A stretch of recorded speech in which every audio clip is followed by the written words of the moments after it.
Welcome back to our channel. Today we're reading The Brothers Karamazov by Fyodor Dostoevsky. Book 3, The Sensualists. Chapter 1, In the Servants' Quarters. The Karamazovs' house was far from being in the center of the town, but it was not quite outside it. It was a pleasant-looking old house of 2 stories painted gray with a red iron roof. It was roomy and snug and might still last many years. There were all sorts of unexpected little cupboards and closets and staircases. There were rats in it, but Fyodor Pavlovitch did not altogether dislike them. One doesn't feel so solitary when one's left alone in the evening, he used to say. It was his habit to send the servants away to the lodge for the night and to lock himself up alone. The lodge was a roomy and solid building in the yard. Fyodor Pavlovitch used to have the cooking done there, although there was a kitchen in the house. He did not like the smell of cooking, and winter and summer alike, the dishes were carried in across the courtyard. The house was built for a large family. There was room for 5 times as many with their servants. But at the time of our story, there was no one living in the house but Fyodor Pavlovitch and his son Ivan. And in the lodge there were only 3 servants, old Grigory and his old wife Marfa, and a young man called Smerdyakov. Of these 3 we must say a few words. Of old Grigory we have said something already. He was a firm and determined and went blindly and obstinately for his object. If once he had been brought by any reasons, and they were often very logical ones, to believe that it was immutably right. He was honest and incorruptible. His wife, Marfa Ignatievna, had obeyed her husband's will implicitly all her life, yet she had pestered him terribly after the emancipation of their serfs. She was sad on leaving Fyodor Pavlovitch and opening a little shop in Moscow with their small savings.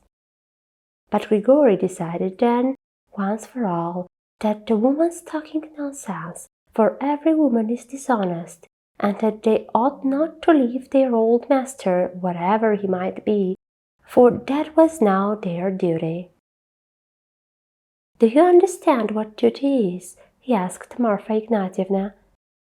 "I understand what duty means, Grigory Vasilievich, but why it's our duty to stay here I never shall understand," Marfa answered firmly. "Well, don't understand then, but so it shall be, and you hold your tongue."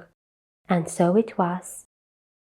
They did not go away, and Fyodor Pavlovitch promised them a small sum for wages and paid it regularly. Grigory knew, too, that he had an undisputable influence over his master. It was true, and he was aware of it.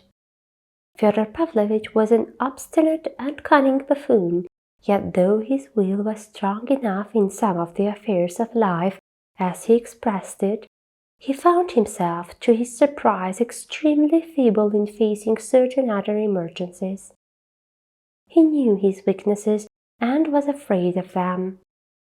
There are positions in which one has to keep a sharp lookout, and that's not easy without a trustworthy man, and Grigory was a most trustworthy man. Many times in the course of his life Fyodor Pavlovitch had only just escaped a sound thrashing through Grigory's intervention, and on each occasion the old servant gave him a good lecture. But it wasn't only thrashings that Fyodor Pavlovitch was afraid of. There were graver occasions and very subtle and complicated ones when Fyodor Pavlovitch could not have explained the extraordinary craving for someone faithful and devoted, which sometimes unaccountably came upon him all in a moment. It was almost a morbid condition, corrupt and often cruel in his lust, like some noxious insect.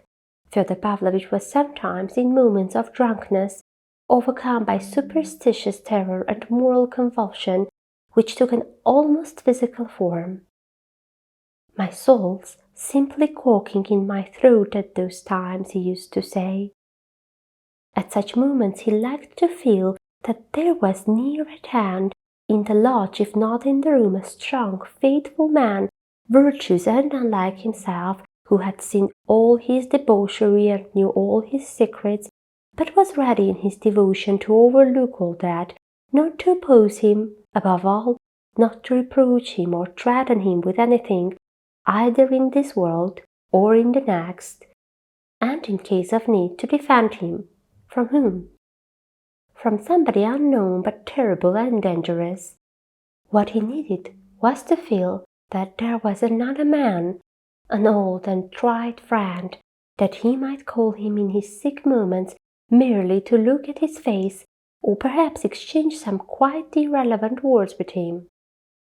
And if the old servant were not angry, he felt comforted, and if he were angry, he was more dejected. It happened even, very rarely however, that Fyodor Pavlovitch went at night to the lodge to wake Grigory and fetch him for a moment. When the old man came, Fyodor Pavlovitch would begin talking about the most trivial matters, and would soon let him go again, sometimes even with a jest. And after he had gone, Fyodor Pavlovitch would get into bed with a curse and sleep the sleep of the jest.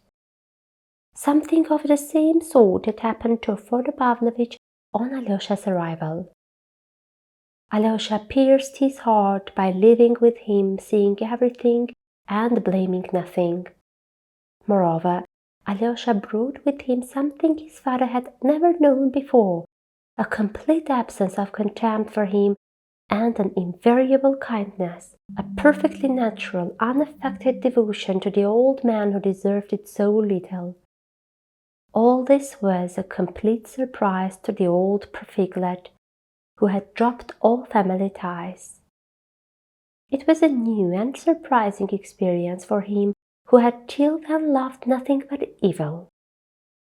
When Alyosha had left him, he confessed to himself that he had learned something he had not till then been willing to learn. I have mentioned already that Grigory had detested Adelaida Ivanovna, the first wife of Fyodor Pavlovitch and the mother of Dmitri, and that he had, on the contrary, protected Sofya Ivanovna, the poor crazy woman, against his master and any one who chanced to speak ill or lightly of her. His sympathy for the unhappy wife had become something sacred to him, so that even now, 20 years after, he could not bear a slighting allusion to her from anyone, and would at once check the offender. Externally, Grigory was cold, dignified, and taciturn, and spoke weighing his words without frivolity.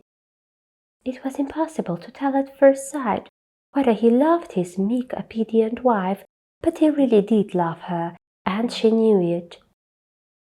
Marfa Ignatyevna was by no means foolish. She was probably indeed cleverer than her husband, or at least more prudent than he in worldly affairs, and yet she had given in to him in everything without question or complaint ever since her marriage, and respected him for his spiritual superiority. It was remarkable how little they spoke to one another in the course of their lives, and only of the most necessary daily affairs. The grave and dignified Grigory thought over all his cares and duties alone, so that Marfa Ignatyevna had long grown used to knowing that he did not need her advice. She felt that her husband respected her silence, and took it as a sign of her good sense. He had never beaten her but once, and then only slightly. Once during the year after Fyodor Pavlovitch's marriage with Adelaida Ivanovna, the village girls and women, at that time serfs, were called together before the house to sing and dance.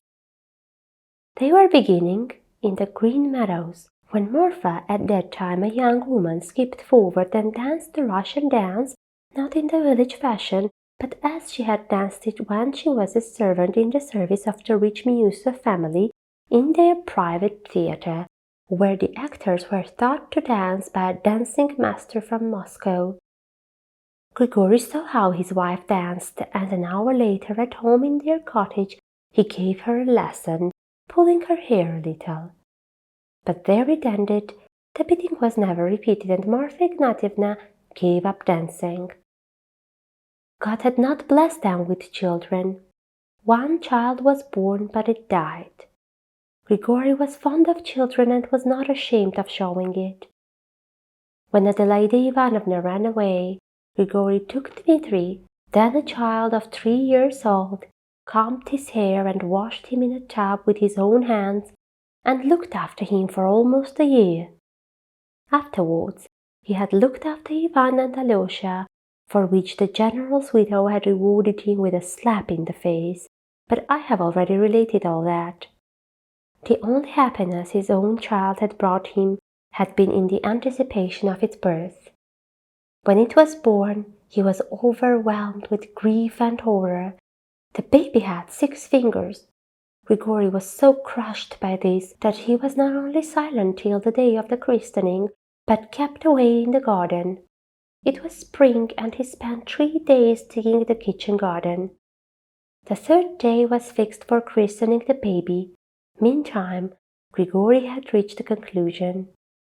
Going into the cottage where the clergy were assembled and a visitor had arrived, including Fyodor Pavlovitch, who was said to stand godfather, he suddenly announced that the baby ought not to be christened at all. He announced this quietly, briefly, forcing out his words and gazing with dull intentness at the priest. "Why not?" asked the priest with good-humored surprise. "Because it's a dragon," muttered Grigory. "Dragon? What dragon?" Grigory did not speak for some time. "It's a confusion of nature," he muttered vaguely but firmly and obviously unwilling to say more. They laughed, and of course christened the poor baby. Grigory prayed earnestly at the font, but his opinion of the newborn child remained unchanged, yet he did not interfere in any way. As long as the sickly infant lived, he scarcely looked at it, tried indeed not to notice it, and for the most part kept out of the cottage. But when, at the end of a fortnight, the baby died of thrush, he himself laid the child in its little coffin, looked at it in profound grief, and when they were filling up the shallow little grave, he fell on his knees and bowed down to earth. He did not for years afterwards mention his child, nor did Marfa speak of the baby before him, and even if Grigory were not present, she never spoke of it above a whisper. Marfa observed that from the day of the burial he devoted himself to religion and took to reading the lives of the saints, for the most part sitting alone and in silence, and always putting on his big, round, silver-rimmed spectacles. He rarely read aloud, only perhaps in Lent. He was fond of the Book of Job, and had somehow got hold of a copy of the sayings and sermons of the God-fearing Father Isaac the Syrian, which he read persistently for years together, understanding very little of it, but perhaps prizing and loving it in the more of that. Of late he had begun to listen to the doctrines of the sect of flagellants settled in the neighborhood. He was evidently shaken by them, but judged it unfitting to go over to the new faith. His habit of theological reading gave him an expression of still greater gravity. He was perhaps predisposed to mysticism, and the birth of his deformed child and its death had, as though by special design, been accompanied by another strange and marvelous event, which, as he said later, had left a stamp upon his soul. It happened that, on the very night after the burial of his child, Marfa was awakened by the wail of a newborn baby. She was frightened and waked her husband. He listened and said he thought it was more like someone groaning, it might be a woman. He got up and dressed. As he went down the steps, he distinctly heard groans coming from the garden. But the gate from the yard into the garden was locked at night, and there was no other way of entering it for it was enclosed all round by a strong high fence. Going back into the house, Grigory lighted a lantern, took the garden key, and taking no notice of the hysterical fears of his wife, who was still persuaded that she heard the child crying and that it was her own baby crying and calling for her, went into the garden in silence. There he heard at once that the groans came from the bath-house that stood near the garden gate, and that they were the groans of a woman. Opening the door of the bath-house, he saw a sight which petrified him. An idiot girl who wandered about the streets and was known to the whole town by the nickname of Lizaveta Smerdyashaya, Stinking Lizaveta, had got into the bath-house and had just given birth to a child. She lay dying with the baby beside her. She said nothing, for she had never been able to speak. But her story needs a chapter to itself. That's much for today. Stay tuned to our channel to see what happens next. Goodbye.